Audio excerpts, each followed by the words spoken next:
Before filing for bankruptcy, Sam Bankman-Fried was spending upwards of $40 million on ultra-luxurious living arrangements and hotels in just 9 months. And even though Donald Trump has never declared bankruptcy personally, 6 of his companies have filed for bankruptcy protections, and recently he is unable to pay $464 million bond in a New York fraud case. But before we get to that, let's start with Patricia Kluge. Patricia invested a great deal of her high-profile divorce settlement money into her own vineyard.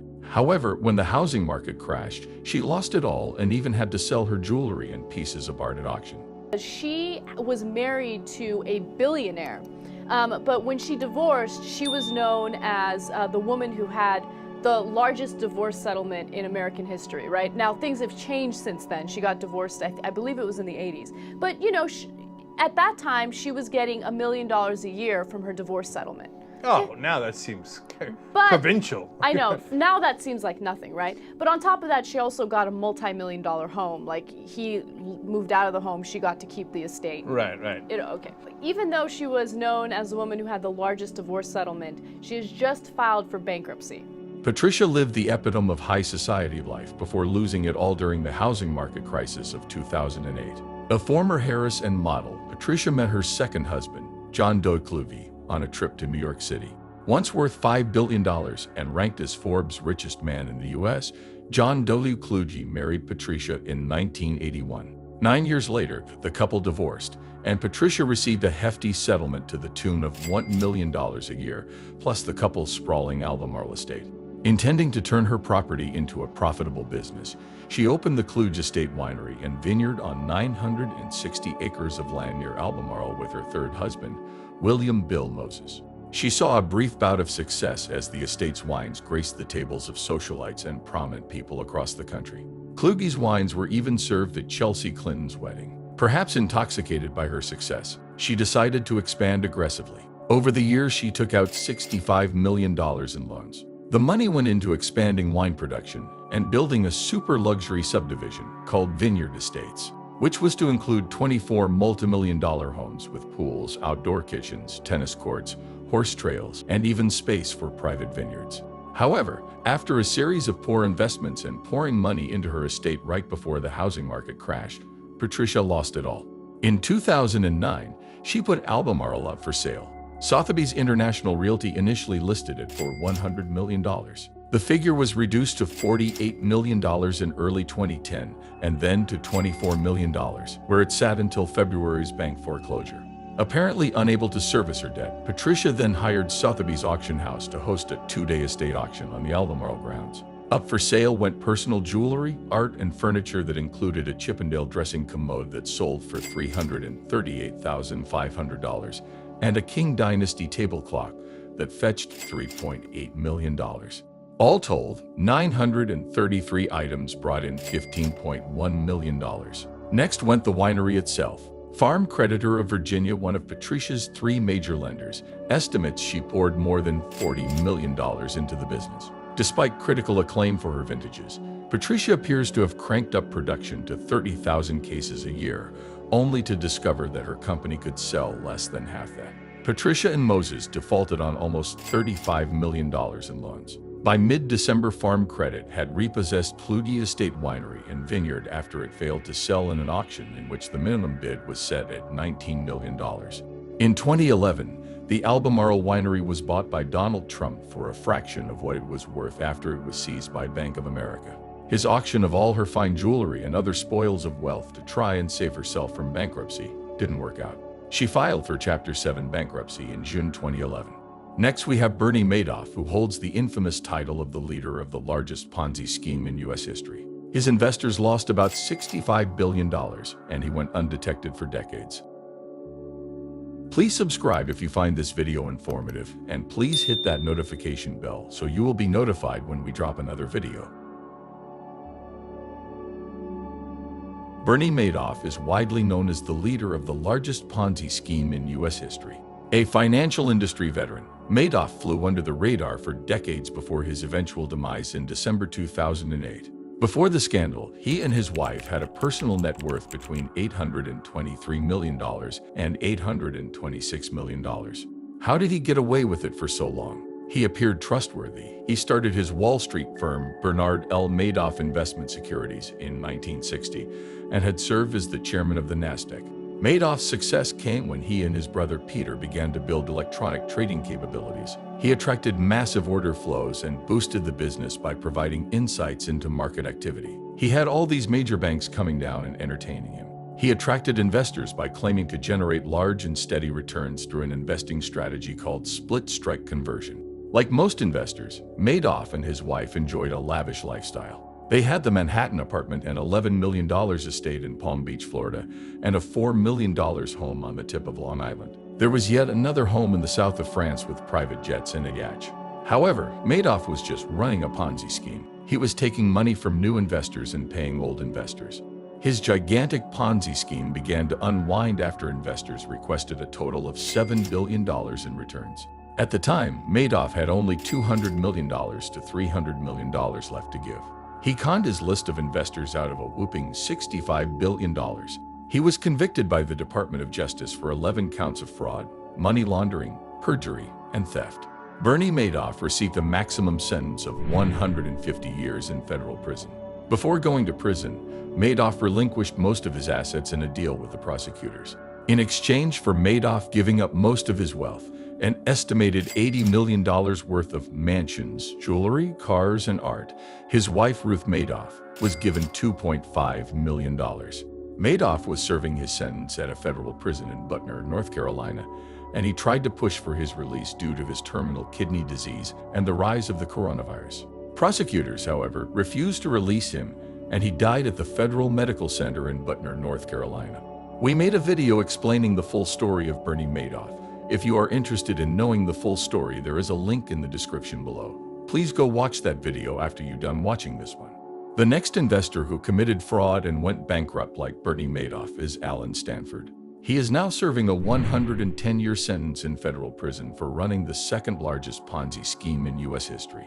The scheme culminated in investor losses totaling $7 billion, and many of Stanford's victims have yet to be returned any of the money they lost. Never in my life have I ever set out to defraud a person. Never. Never have we done anything that I'm not proud of. Never have we done anything, to the best of my knowledge, that was illegal or wrong. Alan Stanford is notorious for his shady business dealings and for conning more than 18,000 customers out of their money. Unlike the victims of Madoff, many of Stanford's victims have yet to receive compensation for the crimes committed against them. Stanford's crimes began after a Texas fitness club he owned went bankrupt. He then turned to offshore banking and began operating his scheme. Many of Stanford's victims were retirees who were promised safe investments. When the Securities and Exchange Commission raided Stanford Financial Group's Houston headquarters on February 17, 2009, they charged the magnate and his associates with running a massive ongoing fraud. The investigation alleged that Stanford had been conning investors in order to fund his lavish lifestyle. At the height of his empire, he owned several big boats and private jets, invested in cricket teams, and owned several mansions, including a massive 18,000-square-foot castle in Florida. Holding the title of the second largest Ponzi scheme in U.S. history, the Stanford scam culminated in $7 billion in losses for investors. Stanford was convicted on 13 felony counts in 2012 and is serving a 110-year sentence at a high-security prison in Florida. His net worth is now listed at $0. The consequences of his crimes live on, however, as his victims continue to suffer from losing millions of dollars during the years the scheme was operating. Another investor who went bankrupt is Quinn. He was once the richest man in Ireland before he lost it all. Because of bad investments in an Irish bank, Quinn was forced to hand over most of his $2.8 billion fortune. Unbeknownst to everybody, he was beginning to build up a share in Anglo-Irish Bank. He looked at Anglo-Irish Bank, he saw something that mirrored him, a startup bank, someone who was taking on the big boys, someone who was taking on the establishment figures, and Sean Quinn got the jet and he began to build up this and this is what ruined him. The Anglo-Irish, the buying and buying and buying the shares, even when they were going down, he was convinced he was still going to make profits on it. Sean Quinn acquired a great deal of success through his investments in industries such as plastic, glass, and hotels. However, he lost the majority of his wealth after investing heavily in the Anglo-Irish Bank using contracts for difference. He kept buying shares of the bank as the stock price kept on falling during 2008 financial crisis.